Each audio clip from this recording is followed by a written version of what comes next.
This is Smithy.tv. 3, 2, 1.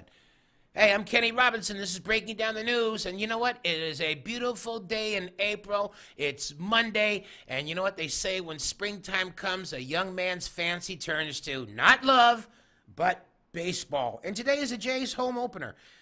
I will be making it down for it because it's in the Sky Dome. I used to go to the Blue Jays openers when they used to them at C&E. You know, back in the old days when if you wore a parka because you knew it was April, it was going to be cold. You just didn't go, oh, the roof's closed today.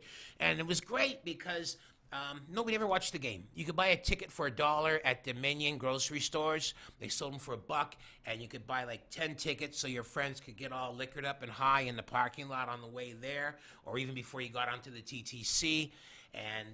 And maybe you punched out a guy that was yelling Argos before you got to the ballpark, just, on general principle. And then you got to the park and you didn't watch the game past the national anthem. No, the big fun was either watching or being part of the group that would run from one side of the C&E Stadium to the other side. They weren't even running across the playing field. It was in the area where the fences for the home runs were. They are on the other side.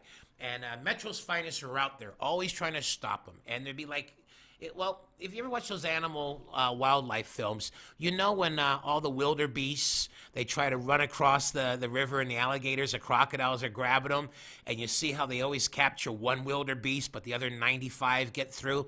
Well, that's what it was like trying to run past the cops at the old C&E.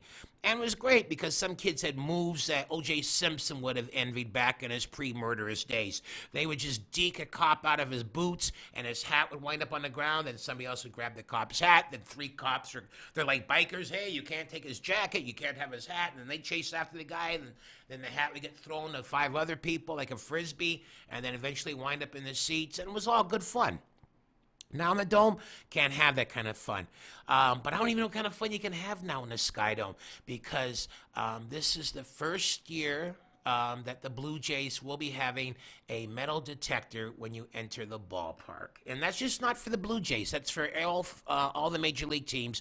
Major League Baseball has realized that the ballpark has been a overlooked and ignored soft target for the terrorist organizations to be able to hit.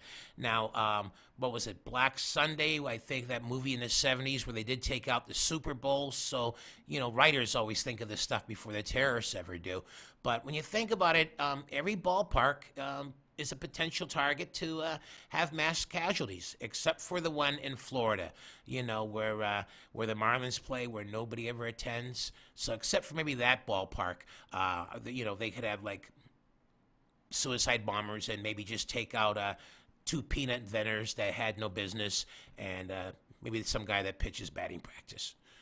Not to dismiss those lives, but what I'm saying is that ballpark isn't going to be hurt. But this year, getting back to it, so if you're going to the ball game, and probably you've already gone to the ball game by the time you hear this podcast, but for all ball games for the rest of your life, as long as there are terrorists and as long as there is baseball, you're going to be you have to go through a metal detector. So, guys, if you're planning on drinking at the ballpark, you better get a plastic flask to stick in your boot because a metal one's going to go off. The good thing is, though, you don't have to remove your shoes, you don't have to remove the change out of your pocket, and you don't have to remove your belt. However, though, if you are in line to get in and there are a couple of pilots that are scrapping with each other, maybe you just want to hang out in a local bar and watch the first 4 innings just to make sure nothing bad happens. Anyway, this is Kenny Robinson with Breaking Down the News. Beautiful day for a ball game, and as Ernie Banks used to say, let's play 2.